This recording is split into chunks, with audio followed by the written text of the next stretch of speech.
राजस्थान में जो मुख्यमंत्री जी ने 70,000 वैकेंसियों की घोषणा की थी, उनकी शुरुआत हो गई है। और इसी शुरुआत के साथ उन्होंने एक नई वैकेंसी जो लिपिक ग्रेड सेकंड या कनिष्ठ सहायक संयुक्त सीधी भर्ती 2024 जारी कर दी है।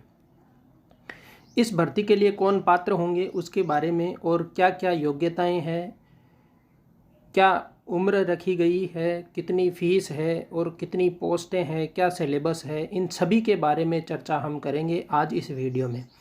विस्तृत चर्चा करेंगे, पूरी वैकेंसी के बारे में डिटेल से आपको जानकारी उपलब्ध करवाई जाएगी। अगर आप चैनल पर नए हो तो चैनल को सब्सक्राइब कर लो और अपने दोस्तों के साथ इस वीडियो को ज़रूर शेयर कर दो भाई, जिससे उनके पास भी जानकारी मिल सके। इस वीडियो में देखो, ये जो मैंने PDF ओपन कर रखी है, ये PDF में दे रखा है कि इस वैकेंसी के लिए पात्र कौन होंगे। पहली बात तो ये, जिसने CET 2022 दे रखी थी वह लोग ये फॉर्म भर सकते हैं। मतलब जिसने 2022 में, और वो भी कौन सी, सेकेंडरी लेवल की CET एग्ज़ाम जो था, अगर वह एग्ज़ाम किसी ने दिया है तो वह व्यक्ति इसके लिए फ़ॉर्म अप्लाई कर सकता है। पदों की हम बात करेंगे तो पद देखो क्या दे रखे हैं। शासन सचिवालय में लिपिक ग्रेड सेकंड के लिए 584 पद है। राजस्थान लोक सेवा आयोग के लिए लिपिक ग्रेड सेकंड के लिए 61 पद है। और शासन राज्य के अधीनस्थ विभाग कार्यालय में 2788 पद है, जो ये गैर अनुसूचित क्षेत्र के लिए, और अनुसूचित क्षेत्र के लिए 764 पद है। टोटली ये वैकेंसी 4097 पदों पर होगी, जिसमें गैर अनुसूचित क्षेत्र के पद 3433 है और अनुसूचित क्षेत्र के पद 764 है।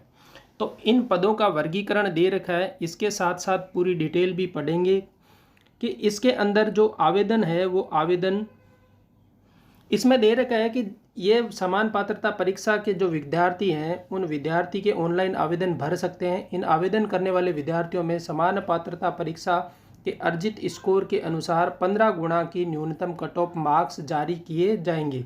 मतलब पहले फॉर्म भरने हैं, उसके बाद जो फॉर्म भरे जाएंगे उन फॉर्म में जो कैंडिडेट भरे हैं उनके मार्क्स देखेंगे और फिर कट ऑफ निकाली जाएगी 15 गुना की।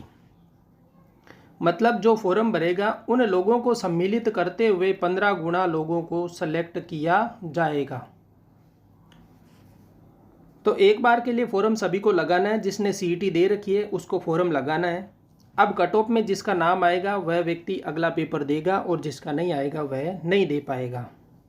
इसी के साथ ही हम आगे देखेंगे कि इसमें जो दे रखा है उसके साथ उन्होंने दे रखा है कि किसी में अगर कोई आरक्षण वाली है, उसमें अगर व्यक्ति कम होते हैं तो उनको सामान्य से कर रखा है। ये सब पूरी PDF में दे रखी है। PDF अपने टेलीग्राम चैनल पर मैथ्स बाय गजेंद्र सिंह पर दे रखी है आपको, वह वहाँ से आप डाउनलोड कर सकते हैं और आराम से उसे देख सकते हैं।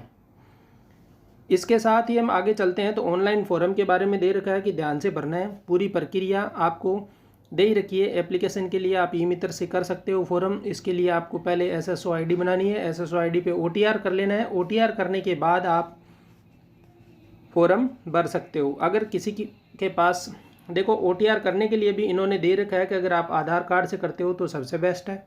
अगर किसी के पास आधार कार्ड नहीं है तो भी वह OTR जनरेट कर सकता है और SSO ID पर वो किससे, मूल प्रमाण पत्र से, डिजी लॉकर से 10वीं की मार्कशीट लगा कर भी कर सकता है, या ये दोनों भी नहीं हो तो वह खुद अपने स्वयं का सत्यापित करके समर्थन कर सकता है। और कहता है कि मैं 1.5 घंटे पहले जाके सेंटर पे 1.5 घंटे पहले पहुंच के मैं वहाँ पर क्या कर दूंगा, अपनी बायोमेट्रिक सत्यापन करवा लूँगा या करवा लूँगी। तो इसके हिसाब से भी आप OTR कर सकते हो। इसके साथ ही आवेदन में कोई त्रुटि होती है तो वो गलत आवेदन वो आवेदक की होगी भाई, ध्यानपूर्वक भर लेना फॉर्म को। इसके साथ आगे चलेंगे तो एक बार के पंजीकरण शुल्क जो एक बार लगता है वो जनरल के लिए 600 रुपये है, नॉन क्रीमिलेयर के OBC के लिए 400 रुपये हैं और दिव्यांगजन के लिए भी 400 रुपये हैं। एक बार ही शुल्क जमा कराना है। उसके बाद अपने को पता ही है कि बार बार शुल्क नहीं ले रहे हैं, अभी बंद हो रखी है राजस्थान में, एक बार के लिए शुल्क लग रही है। इसी के साथ इनके जो पदों का बंटवारा है वो अलग अलग दे रखा है कि कौन से डिपार्टमेंट में और कौन से पद कितने हैं, जो आप सामने स्क्रीन पर देख रहे होंगे कि सामान्य के 151 पद है, सामान्य महिला के 43, ऐसे पदों का बंटवारा दे रखा है जो आप देख सकते हो। इसी के साथ आगे जब हम बढ़ते हैं तो क्षैतिज आरक्षण की बात भी कर रखी है। राजस्थान लोक सेवा आयोग में जो पद हैं उनके लिए भी इन्होंने दे रखा है अलग से, आराम से आप स्क्रीन पर देख सकते हो या PDF से भी आप आसानी से देख सकते हो। जो कनिष्ठ सहायक अधीनस्थ कार्यालय में हैं उनके लिए भी इन्होंने बंटवारा कर रखा है। आरक्षण की बात भी यहाँ पर हो रखी है। इसके बाद हम आगे चलते हैं और आगे चलने के बाद ये जो सब चीज़ें मेंशन कर रखी है इसे आप आसानी से पढ़ लेना। पढ़ने के बाद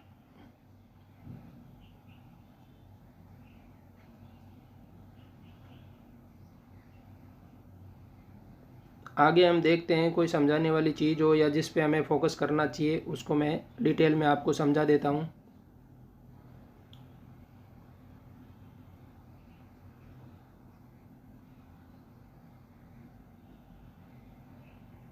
वेतनमान की बात करें तो ये पे मैट्रिक्स लेवल 5 पर निर्धारित है, तो उसके हिसाब से वेतन मिलेगा। प्रशिक्षु के लिए ट्रेनिंग में वो दे ही रखा है, फिक्स रिकमेंडेड होता है जो। अब बात करते हैं पात्रता की। पात्रता के लिए एक तो सीनियर सेकेंडरी, तो ये तो अपना फिक्स है ही सीनियर सेकेंडरी। क्यों? क्योंकि CET, पहली बात तो CET दे रखी होनी चाहिए, कौन सी? 2022 वाली। और 2022 में भी कौन सी? 10+2 वाली। तो जब 10+2 वाली CET अगर कोई बंदा दे रहा है तो वो 10th पास तो है ही है। अब वो 10+2 वाली है तो 12th पास है, और 12th पास चाहिए किसी भी बोर्ड से।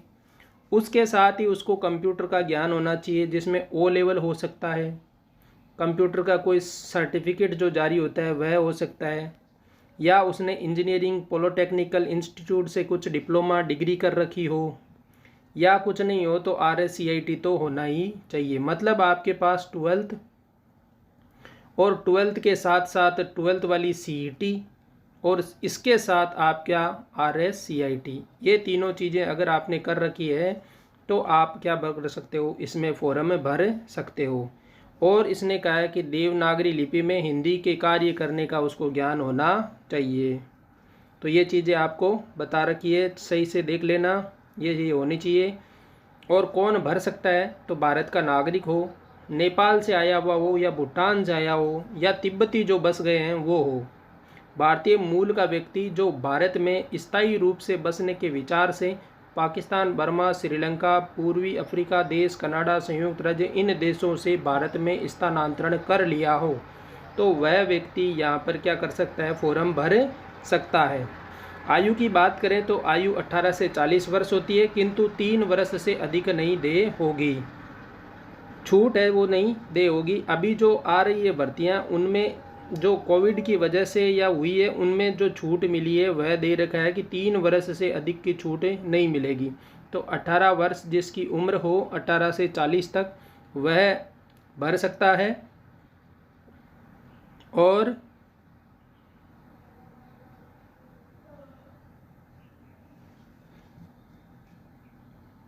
आयु में छूट जो दे रखी है अलग अलग उस हिसाब से होती है। 5 वर्ष की छूट जो दे रखी है वह भी मान्य है, और भूतपूर्व सैनिकों के लिए, और जो 10 वर्ष 9 वर्ष की छूट है वो सब इसमें दे रखी है, तो वह छूट वैसे ही सबके लिए मान्य है।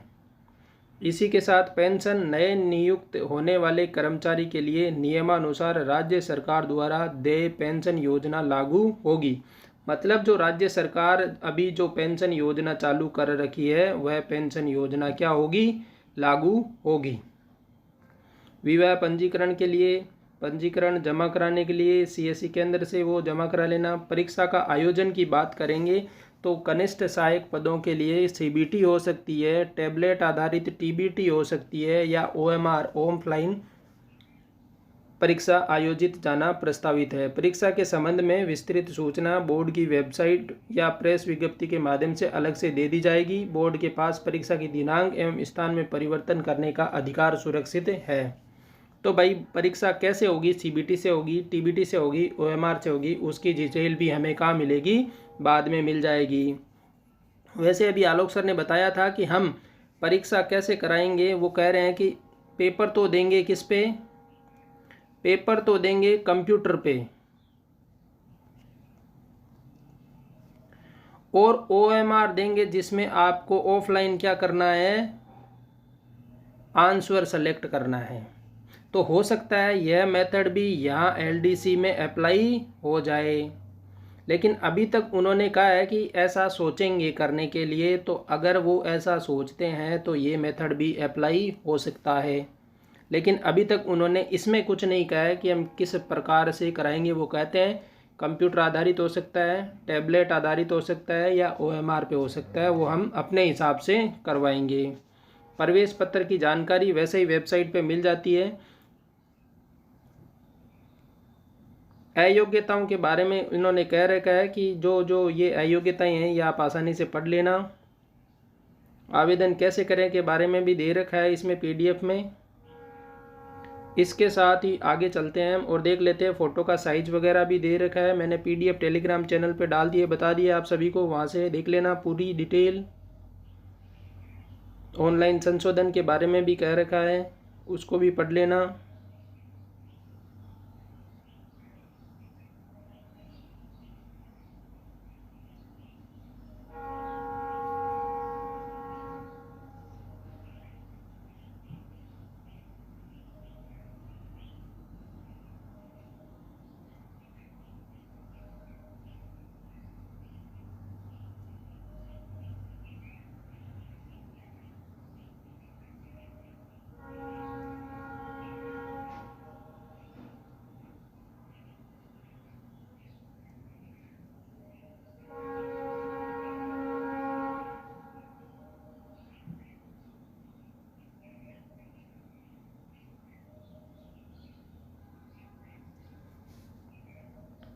अन्य पिछड़ा वर्ग के लिए जाति प्रमाण पत्र की बात कही है कि अगर क्रीमी लेयर में नहीं है तो उसे हर साल अपडेट करवाना है, और अपडेट नहीं होता है तो शपथ पत्र के साथ मान लिया जाएगा।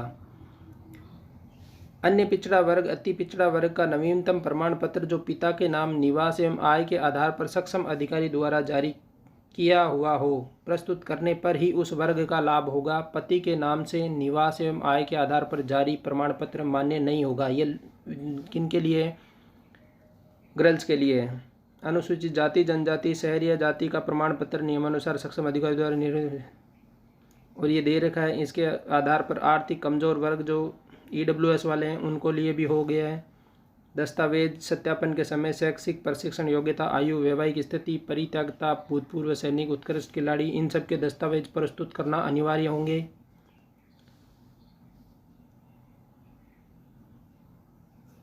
इन सब की डिटेल ये दे ही रखी है। आवेदन गलत सूचना प्रस्तुत करने पर अनुसूचित साधनों की रोकथाम के लिए कर रखा है। लिपिक ग्रेड सेकंड में अब देखो भाई क्या आ गई है, परीक्षा की स्कीम आ गई है।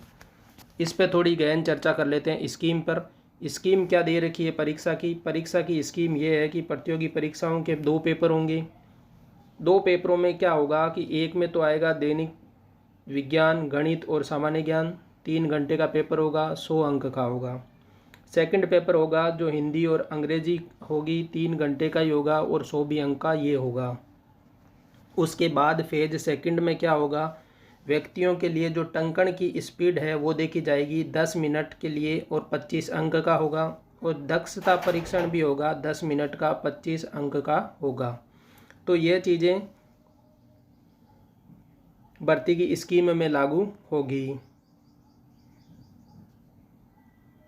इसके साथ ही आपको क्या दे रखा होगा, सिलेबस दे रखा है। और ये आ गया भाई सिलेबस। सिलेबस पे चर्चा कर लेते हैं विस्तृत कि सिलेबस में इन्होंने साफ साफ दे रखा है कि सामयिक मामले जो कि हो रहे हैं उनके बारे में राजस्थान की भौतिक दशाएं, जलवायु, वनस्पति, मृदा, भौतिक विज्ञान, मानव संसाधन, जनसंख्या, जनजाति, राजस्थान के प्राकृतिक संसाधन, खनिज, वन, जल, पशु, वन्य जीव, प्राणी, इनके बारे में दे रखा है। इसके साथ ही राजस्थान में आर्थिक और आर्थिक विकास के बारे में दे रखा है। ये सिलेबस पूरा दे रखा है। राजस्थान का इतिहास और संस्कृति के बारे में भी सिलेबस के बारे में विस्तृत जानकारी दे दी है इन्होंने। सिलेबस पूरा विस्तृत दिया है, एक एक पॉइंट को इन्होंने लिखा है। लोक भाषाएं, बोलियां जो है, साहित्य, संगीत, लोक नृत्य, कवि, देवी देवता, इनके बारे में, सांप्रदायिक सौहार्द, मेले त्यौहार, रीति रिवाज, वेशभूषा, आभूषण, इनके बारे में, इतिहास और कला संस्कृति में हो गया।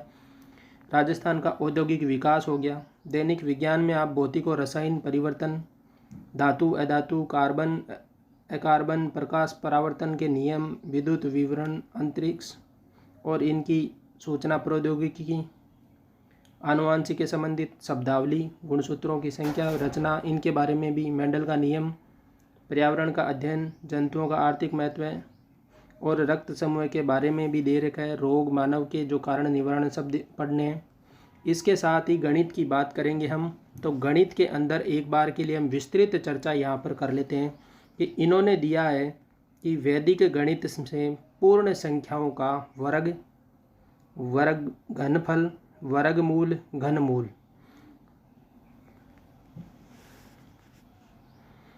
6 अंकों तक की संख्याओं का निकालना है। मतलब एक बात वैदिक विधि का इन्होंने साफ जिक्र किया है, इसमें वर्ग, वर्गमूल, घन, घनमूल, यह चीज़ें, और वो भी कितने अंकों तक की, 6 अंकों तक की, क्योंकि वैदिक विधि आसान होती है, इससे 6 अंकों तक के, इसमें बोला है कि 6 अंकों तक के आपको वर्ग और घन पूछे जा सकते हैं। इसके साथ ही आगे जब दे रखा है गुणनखंड, बहुपद के गुणनखंड, समीकरण, 2 चर वाले रैखिक समीकरण, द्विघात समीकरण और लघुगणक, इनके बारे में भी सवाल आ सकते हैं। तीसरी बात इन्होंने की अनुपात, समानुपात, प्रतिशत, लाभ हानि, साझा, सरल ब्याज, चक्रवर्ती ब्याज और बट्टा, एक बिंदु पर बनने वाले कोण और रेखा, सरल रेखीय आकृतियां, त्रिभुजों की सर्वांग समता, समरूप त्रिभुज, कार्तीय निर्देशांक पद्धति, 2 बिंदुओं के मध्य की दूरी और मध्य की दूरियों के आंतरिक और बाह्य अनुविच्छेद की क्या करनी है, विभाजन का जो सूत्र होता है उसके बारे में भी चर्चा सिलेबस में दे रखा है। समतल आकृतियों की बात करेंगे तो क्षेत्रफल निकालना है, वर्त की परिधि और क्षेत्रफल की बात हुई है, घन, घनाभ, गोला, शंकु, बेलन, इनका पृष्ठीय क्षेत्रफल और आयतन की बात हुई है। मतलब ये सब चीज़ें पढ़नी है आपको गणित में। कोण और उसका माप पढ़ना है, न्यूनतम त्रिकोणमितीय अनुपात है, उनका त्रिकोणमितीय सर्वसमीका जो है, और ऊंचाई दूरी से संबंधित जो छोटी मोटी समस्याएं उनके बारे में। आंकड़ों से जो निरूपण है, केंद्रीय प्रवृत्ति के माप, मतलब माध्य, माध्यिका और बहुलक, माध्य विचलन और जन्म मृत्यु सांख्यिकी की सूचकांक के बारे में भी पढ़ना है। मतलब ये जो सिलेबस है, ये सिलेबस गणित का दे रखा है और इस सिलेबस में इन्होंने सब कुछ मेंशन कर दिया है। मतलब आपको बता दिया है कि क्या पढ़ना है, क्या नहीं पढ़ना है। और यहाँ पर देखने के बाद पता चलता है कि मैथ्स का सिलेबस पूरा का पूरा आपके आ गया है, इसमें किसी भी चीज़ को उन्होंने नहीं छोड़ा है। तो 10th तक की मैथ्स आपको पूरी अच्छी तरीके से पढ़नी है, क्योंकि इसमें सब चीज़ें मेंशन हो गई है। 10th तक के सिलेबस के हिसाब से इन्होंने पूरी, और सबसे बड़ी बात ये है कि इन्होंने सब पूरा सिलेबस खोल के रख दिया है। मतलब हर एक चीज़ को इन्होंने यहाँ पर मेंशन कर दिया है। पशु परिचर भर्ती जो थी, इसमें इन्होंने सिर्फ इतना ही कहा था कि कक्षा 10 तक का सिलेबस आएगा, तो उसी हिसाब से वहाँ पर हमें पता नहीं होता है कि वैदिक विधि पढ़नी है या नहीं पढ़नी है, क्योंकि उसमें लिखा नहीं है। लेकिन इन्होंने साफ साफ लिख दिया है कि वैदिक विधि से हम ये चीज़ें पूछेंगे, वर्ग, वर्गमूल और घन, घनमूल, क्योंकि वैदिक विधि से और भी बहुत सी चीज़ें हैं जिनकी गणना हम कर सकते हैं, लेकिन इन्होंने सिर्फ कहा है वर्ग, वर्गमूल, घन, घनमूल के बारे में, और वह भी कितनी, 6 अंकों तक की संख्याओं का ही पूछेंगे।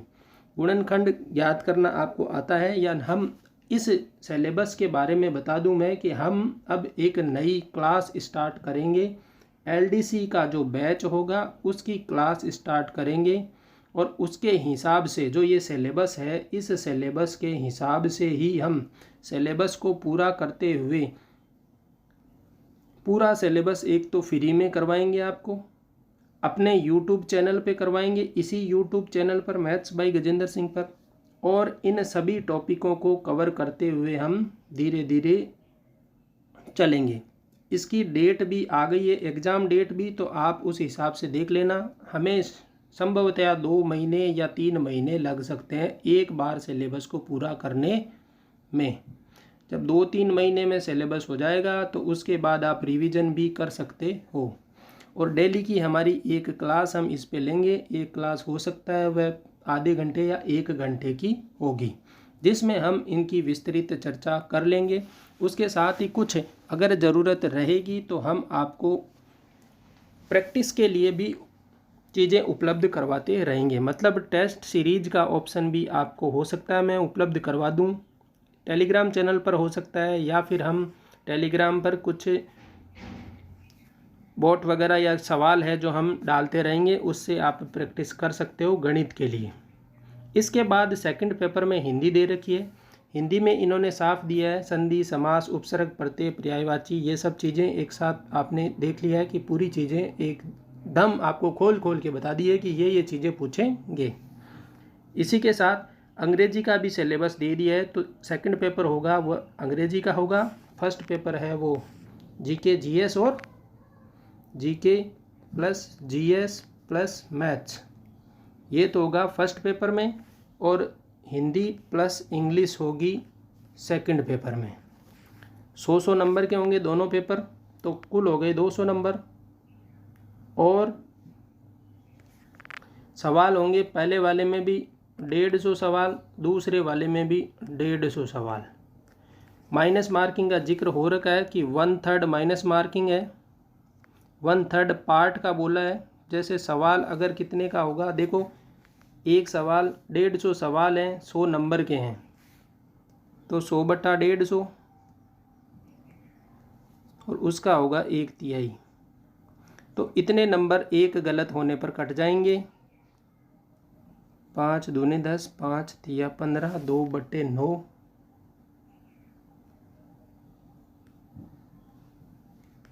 और वैसे बात करें तो 2/3 नंबर का एक सवाल होगा। तो अगर आपका सही होता है तो 2/3 नंबर मिलेंगे, और गलत होता है तो 2/9 नंबर कट जाएंगे। वैसे ही 1/3 से समझो कि 3 सवाल गलत होते ही एक सही वाला सवाल भी क्या हो जाएगा, गलत मान लिया जाएगा, या इसके नंबर कट जाएंगे। नंबरों की बात करें तो 2/9 होगा, गलत होने पर 2/9 नंबर कटेंगे, सही होने पर 2/3 मिलेंगे। और पर्सन की बात करूं तो मैं, अगर आप 3 सवाल गलत कर देते हो तो आपके एक सही सवाल का भी क्या हो जाएगा, सवाल के नंबर कट जाएंगे। सीधी सी बात ये वाली है भाई, ठीक है। तो आप सब ने यह विस्तृत जानकारी देखी, इसी के साथ आप लोग जुड़ जाइएगा अपनी तैयारी में। और गणित के सिलेबस की बात हमने की है, इसको हम जल्दी से एक आपके सामने क्लास में मैं बता दूंगा, वीडियो आएगा नया जिसमें बता देंगे हम क्या टाइम रखें, या आप भी कमेंट में बताना कि कौन सा टाइम रखें जिससे आप आसानी से उस क्लास को देख सको और पढ़ सको। धन्यवाद। मिलते हैं एक नए वीडियो के साथ।